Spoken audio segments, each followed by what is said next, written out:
Hola clase, hoy vamos a hablar del pretérito y del imperfecto. So the preterite, I like to say versus the imperfect, because it kind of shows you the differences and it hopefully will help you understand how to use each one, when to use each one. But let me just warn you now, this is one of the most complicated concepts in language. This exists in English, it exists in French, it exists in Spanish, it exists in any language. Those are the ones I've studied. So anyway, if you look at page 208, there is an explanation of preterite versus imperfect. It's not the best explanation, but it's the first one that you get in the book. So this, of course, is on Google Classroom under classwork. And then on the left-hand side, go to textbook pages and look for Unit 4.1. And you'll find a PDF of the chapter. So if you see on page 208, the preterite and imperfect, you've learned two verb forms used for the past tense, the preterite and imperfect. How do you know when to use each one? That's the million-dollar question. So here's how. You decide whether an action had a specific beginning and ending. You use the preterite if the action started and ended at a definite time. So yesterday I ate a sandwich. I don't have to tell you that there was a beginning and an end to it, but because that's understood. I'm not still eating it today. It's over, it's done with. The examples they gave you in the book, La guerra empezó en 1846. The war began in 1846. Okay, that was the beginning and the end of the beginning, that's kind of a weird concept. All right, Santa Ana fue presidente de México. Santa Ana was the president of Mexico. That was something in the past. So let's go back to my example. Yo comí un sándwich allá. Okay, beginning and ending all happened in the past. It wasn't repetitive. I didn't tell you that I did it every day for the last 6 days in a row, or that I did it every summer with my grandparents. It was just yesterday I did this action. También yo hablé con mi mamá. I talked to my mom on the phone yesterday, which is true. That action of talking is over. It's done with. It's in the past. We could say last week as well, la semana pasada. Or any other. So we had like those words last week, last month, last year, yesterday, the day before yesterday, last night, those types of things. Those are mostly going to be used with the preterite. Okay? You will need to remember how to conjugate verbs in the preterite. If you do not remember how to do that, hopefully you have notes and you can check back on those. I am in the process of posting a bunch of videos from this guy named The Spanish Dude on YouTube, and I put him in order. He talks about the preterite versus imperfect, and then he went through and reviewed the preterite conjugations of AR verbs, ER and IR verbs, and then the imperfect conjugations of AR and ER and IR verbs. And then he had this another video talking about the preterite versus imperfect. So if you really, really, really want to learn, there's a bunch of videos on there, which hopefully you do really want to learn. This, so anyway, because I'm not going to go back through and tell you how to conjugate verbs in the preterite. There are so many irregulars in Spanish, but you will need to refer to those when you do some of these activities. So anyway, let's go on to the next thing. On page 208, use the imperfect to talk about past actions without saying when they began or ended, or without implying it. Los guerreros no tenían miedo del enemigo. So the warriors were not afraid of the enemy. The action of being afraid, tener miedo, is not an action per se. it's something that doesn't just happen and it's done. Being hungry, being afraid, feeling sick, that kind of thing. Those are typically used in the imperfect because they don't just happen and then they're done. It's their feelings, their emotions, that kind of thing that tend to last. And they don't necessarily, you don't talk about beginnings and ends of them many times. So the next sentence was El ejército peleaba valientemente. The army fought valiantly. So that is showing that we didn't say they fought in the battle yesterday or last week valiantly. They just fought. It's an unspecified time period.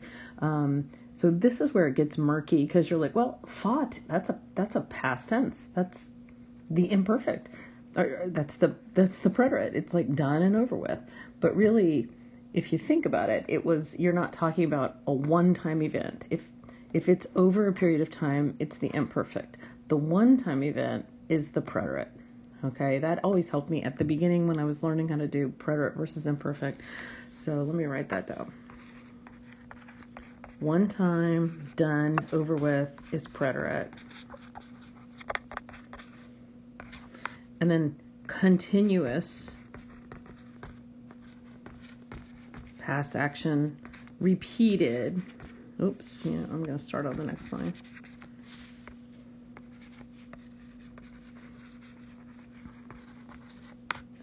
There's actually, I need to bring this up. There's like this little mnemonic device. I'll do that on the next video, but I just kind of want to introduce you to this idea right now. So continuous and repeated action in the past. That's a good start for right now. That's imperfect. Okay. And then, so in the last one, it says you can apply both tenses to talk about two overlapping events. And that does happen quite often. Let me erase the board and I'll be right back. All right. With this concept, you've got two overlapping events. And I like to think of it as a timeline.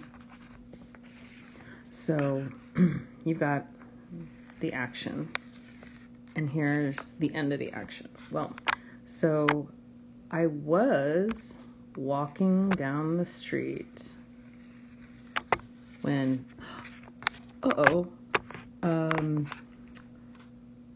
my mom called me. Okay, so I was walking. I was going to say like something like I got hit by a car, but that's not nice.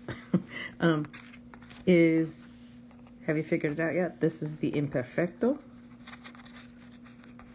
So this is a continuous action or an action that was occurring, was taking place. You notice I'm using the gerund form of the verb. I was doing, was walking, was talking, was whistling, whatever it is, the ing form of the verb.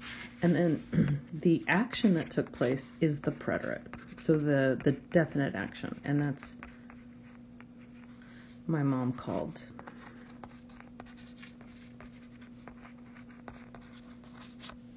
Okay, so you can see in English many times, but not always, but many times the preterite is going to be just the simple, I called, I walked, I talked, I heard, I left. Okay, not always.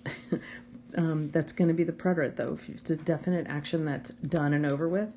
And then many, many times the imperfect is going to be the was walking, she or they were listening. Okay, something that was occurring, the gerund form, the present progressive, or the past progressive, the imperfect. So but not always. So I can't tell you that's always going to be the case, but in this case it is. Okay, so the timeline is this action was going on in the past when it's interrupted by another action. Okay, and that action that interrupts it is usually the preterite. The action that was occurring is the imperfect. Okay, so we're going to continue and we're going to do exercise 12 on page 209. And that's one of those, this continuous action in the past that was interrupted by another action. So the instructions say, indica que hacían estas personas cuando los enemigos llegaron. So tell what these people were doing when the enemies arrived. Okay, so the example shows you el emperador, and then the infinitive regresar al palacio, and then a slash, los enemigos, colon, llegar. So that's to return to the emperor to return to the palace, the enemies to arrive. So your sentence is going to be in English, the emperor was returning to the palace, imperfect, when the enemies arrived, preterite. Okay, so let's look at number 1. We have el héroe mirar por la ventana, the hero to look out the window, and then el ejército llegar, the army arrived. So the hero was looking out the window when the army arrived. It's kind of a funny place for the hero to be. Okay, but anyway, el héroe,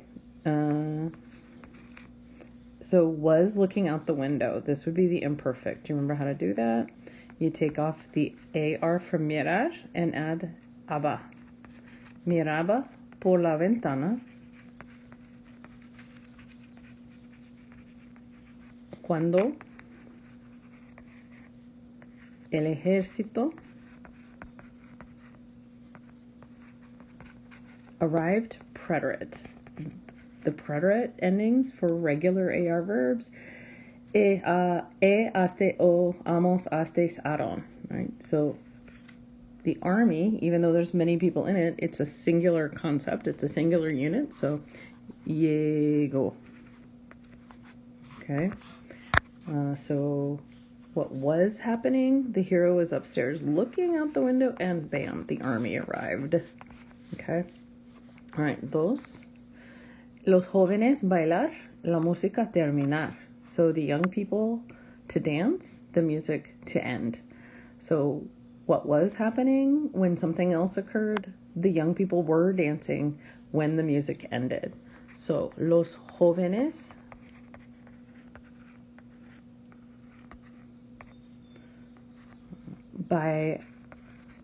bailaban cuando la música terminó. So bailaban is imperfect, terminó is the preterite. Let's get another color. Número 3. El guerrero entrenarse para la batalla, el emperador llamarlo. So the warrior to train for the battle, the emperor called him, to call him. So the warrior was training for the battle when the emperor called him. All right, so el guerrero. So this is a reflexive verb, entrenarse. Not a big deal. We just take the se off of the end. We put it before our verb.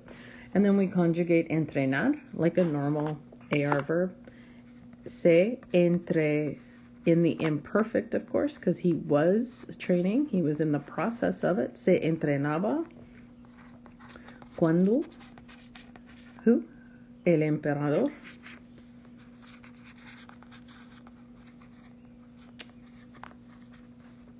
To call him, so the him goes before our verb. It's the direct object. Lo. And then who did the calling? One person, the he form. Lo llamó. Okay, so you kind of think of it as the second action interrupting the first. All right. So the warrior was in the process of training when he was interrupted by the call of the emperor. So you can think of it that way. However, I will say that you do not have to start your sentence with the imperfect and end it with the preterite. You could always go, the emperor called while the warrior was training. So you could do that with the preterite first and then the imperfect second. It means the exact same thing. You just have switched the order of your sentence. Okay, let's just do one more because that's all that fits on this side. So the princess la princesa dormir, su mamá despertarla. Okay, despertarla, perdón. The princess to sleep, her mom to wake her up. Okay, so the princess was sleeping when her mom woke her up. So la princesa. Now we don't have an AR verb. Good. I'm glad we have something different.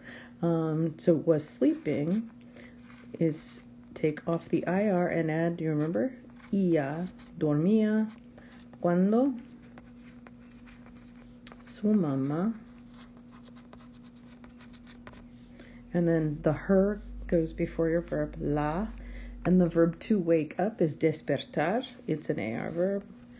La despertó. Okay. So that she was sleeping.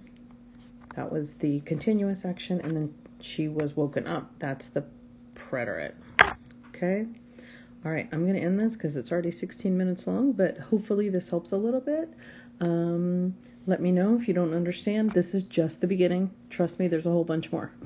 And don't worry, it really is a hard concept. So if eventually, like, you start seeing some things and you're like, wait a minute, I don't know, this is kind of cloudy and murky for me, it's totally understandable, especially when sometimes we can translate the imperfect with just the simple past in English. So don't worry about it though. All right, I'm gonna stop talking. All right, gracias.